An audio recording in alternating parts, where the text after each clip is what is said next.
चलानी है तो चलाओ, इस बार मार्च को मैं लीड करूंगा, इस बार कोई भागेगा नहीं। नून लीग के बड़ों की कॉल लीक हो गई है। जी हां, एक कॉल लीक हुई है जिसमें पीटीआई के 5 अगस्त के एहतजाज को पुरतशद्दद बनाना और 9 मई जैसी फिर किसी साजिश करने की पूरी प्लानिंग हुकूमत की उसके अंदर मौजूद थी, और इमरान खान का सफाया करने के बारे में भी कुछ बातें हैं। तमाम तफसीलात आपको वीडियो में आगे जाके बताएंगे। वीडियो को एंड तक जरूर देखें और कमेंट करके हमें लाजमी बताया करें, हमारी हौसला अफजाई लाजमी क्या करें और किन चीज़ों की बेहतरी की जरूरत है वो भी बताया करें।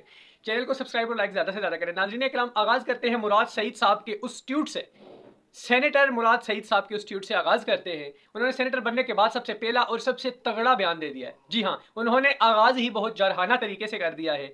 उनका कहना यह था कि इस बार जो एहतजाज है, इस बार जो लॉन्ग मार्च है जिसकी कॉल इमरान खान साहब ने दे रखी है, और उन्होंने बताया है कि 5 अगस्त को इस मार्च और इस तहरीक का जो ये नुक्ता अरूज पे होनी चाहिए, यानी अपनी पीक पे होनी चाहिए ये। तो मुराद सईद साहब का कहना था कि पीटीआई की तमाम लीडरशिप होगी साथ, मैं खुद लीड करूंगा, इमरान खान साहब के बच्चे इस एहतजाज में शामिल होंगे, कासिम और सलमान। इंटरनेशनल मीडिया भी इसमें शामिल होगा, और पाकिस्तानी मीडिया तो होगा ही होगा, लेकिन पाकिस्तान मीडिया को फिर भी आप कंट्रोल कर सकते हैं। इंटरनेशनल मीडिया इसमें शामिल होगा हमारे साथ, और वो मुकम्मल कवरेज कर रहा होगा और दुनिया देख रही होगी इस एहतजाज को। अगर आपने गोली चलानी है तो चलाओ, आपने तशद्दुद करना है तो करो, मेरे से आगाज करो, सबसे आगे मैं हूंगा, ऐसा कहना था मुराद सईद साहब का। उन्होंने कहा कि इस बार कोई भी नहीं भागेगा, कोई कहीं नहीं जाएगा, इमरान खान को लेकर ही जाएंगे। जी हां, ये उनका कहना था कि इमरान खान को लेकर ही जाएंगे। और पीटीआई के दीगर जो लीडर हैं उनकी भी इस बार बड़े बड़े बयानात सामने आ रहे हैं। देखते हैं कि अब इस मामले का क्या हल निकलता है। पीटीआई में मशकें शुरू हो गई हैं।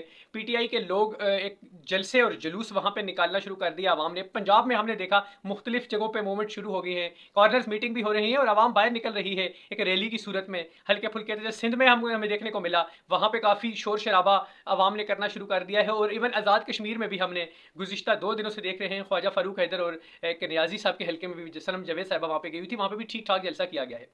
अब पीटीआई के लॉन्ग मार्च के हवाले से जो हुकूमत के अजायम सामने आए हैं, जो उनका एक मकरू चेहरा सामने आया है, जो एक कॉल लीक हुई है जिसमें नून लीग के 2 बड़े आपस में बात कर रहे हैं। नून लीग ने तो सबसे पहले ही इसको डिनाई कर दिया। उन्होंने कहा कि ये फेक है, ये कोई आवाज़ इन्होंने मिक्स करके या कुछ इस तरह की 2 नंबरी करके ये कॉल किसी ने इस तरह की एडिटिंग की है।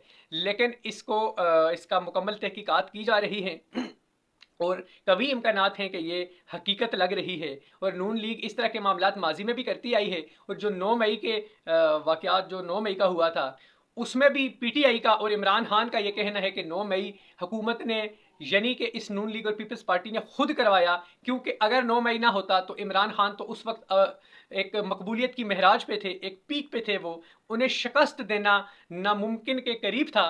और फिर भी ये 9 मई करवाने के बावजूद भी इमरान खान को उनकी पार्टी पे पाबंदी लग गई, जिस तरह से उनसे इंतखाबी निशान छीन लिया गया और उनके तमाम लीडरान कुछ को तो जेल में डाल दिया गया, कुछ ने पार्टी छोड़ दी और बाहर निकल के कॉर्नर मीटिंग क्या, बल्कि पीटीआई का झंडा तक नहीं निकाल सकते थे, आप बाहर लेके नहीं निकल सकते थे।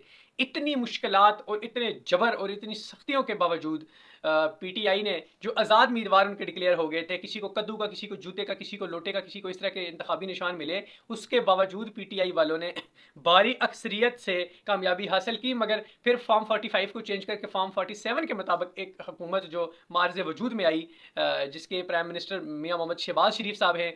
अगर पाकिस्तान में कभी भी फ्री एंड फेयर इलेक्शन हो तो शहबाज शरीफ साहब कम अज़ कम एलिजिबल नहीं हैं प्राइम मिनिस्टर बनने के। हाँ, किसी दौर में नवाज शरीफ साहब थे वज़ीर आज़म बने भी, तो शहबाज शरीफ साहब का तो फिर इतना काट भी नहीं था, आवाम में इतनी साख्त उनकी नहीं थी कि वो वज़ीर आज़म क्या इस हालत में जिसमें नून लीग है, तो वो एक कौंसलर का इलेक्शन नून लीग जीतने के काबिल नहीं है अगर फ्री एंड फेयर इलेक्शन हो। लेकिन खैर, ये सारे मामला, शहबाज शरीफ साहब अभी हमारे वज़ीर आज़म हैं, बदकिस्मती हमारी मगर हैं।